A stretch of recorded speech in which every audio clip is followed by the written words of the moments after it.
Ukraine and the United States of America are jointly developing interceptor drones capable of countering Russian attack UAVs. This was stated by Ukrainian President Volodymyr Zelenskyy in an interview with Bloomberg. According to him, this is a joint American-Ukrainian production. Zelenskyy expressed hope that in the future the armed forces of Ukraine will have even more drones. The head of state also commented on the difficult situation on the Pokrovsk front. According to him, Russian forces are trying to gain control of the city after months of fierce fighting. The president emphasized that any decision to withdraw troops should be made by the military command on the ground. No one is forcing them to die for the sake of ruins. I will support our soldiers, especially the commanders who are there, in how they can control the situation. Otherwise, it will be too costly for us. The most important thing for us is our soldiers. Zelenskyy noted that Russia is seeking to achieve victory in Pokrovsk in order to create a favorable position in possible negotiations with the United States. At the same time, the Ukrainian leader emphasized that Ukraine will not give up defending its eastern territories. We cannot leave eastern Ukraine. No one will understand that. People will not understand that. And most importantly, no one can guarantee that, after capturing a particular settlement, they won't move further. There is no deterrent factor. Volodymyr Zelenskyy also said that the Russian dictator Vladimir Putin managed to intimidate some European leaders so that they would not send air defense systems to Ukraine. According to him, the Kremlin leader carried out a deliberate campaign against Europe with recent drone and fighter jet incursions into the airspace of NATO member countries. I think he scared them. That was his goal and he achieved it. The Europeans responded immediately. How did they respond? That's a question for NATO and for each country that faced the aerial threat. The head of state added that the drone incursions were without a doubt a form of psychological influence. Moreover, Putin was testing not only the reaction of the alliance countries, but also their readiness for such threats. Zelenskyy also commented on the aggressor country's attacks on Ukraine's energy sector. The president of Ukraine believes that Russian forces are targeting Ukraine's energy system, trying to weaken Ukraine before spring. According to him, the Russians know that as soon as the energy factor disappears, they will have no other strong factors left. Meanwhile, on his Telegram channel, Volodymyr Zelenskyy wrote that the Kremlin is ramping up production at military-industrial facilities and preparing for a major war on the European continent in 2029 or 2030. He called on European leaders to put even more pressure on Russia. In a recent interview with Bloomberg, Ukrainian President Volodymyr Zelenskyy admitted that the situation in Pokrovsk remains extremely difficult.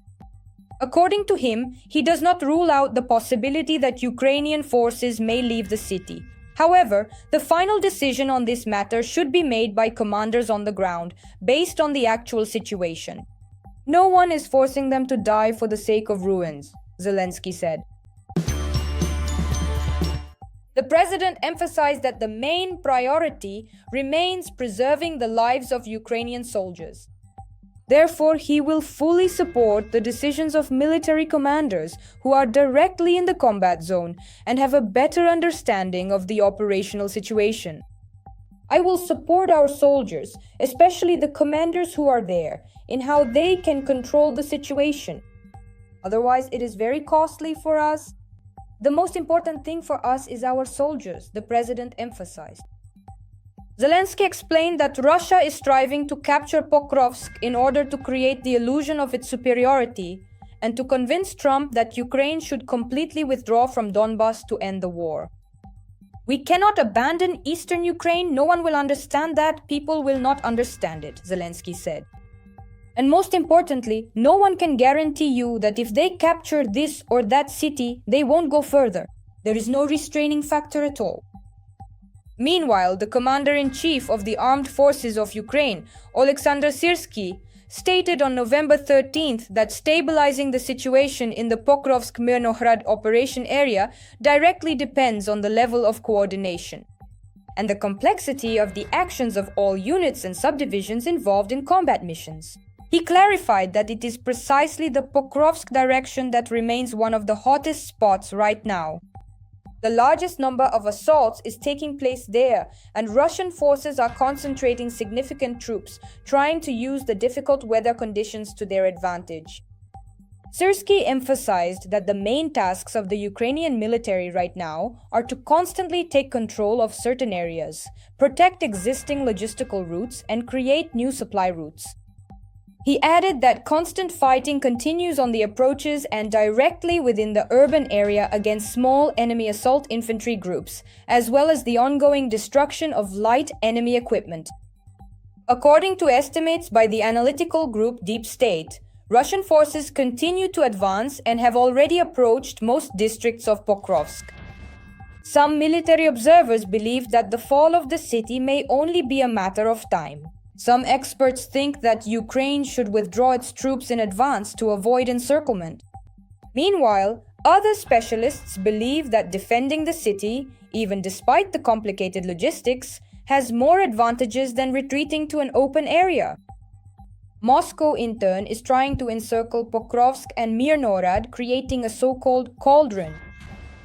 Even if the encirclement is not yet complete, Russian forces can constantly shell all supply and evacuation routes, using drones and artillery. To avoid complete encirclement, Ukrainian units launched a counterattack and pushed Russian forces away from the settlements of Suvorov and Rodinske on the eastern flank, which allowed them to increase the distance between enemy positions and create additional space for maneuver. Russian forces are actively trying to cut off the logistical routes of the Ukrainian defenders of Pokrovsk.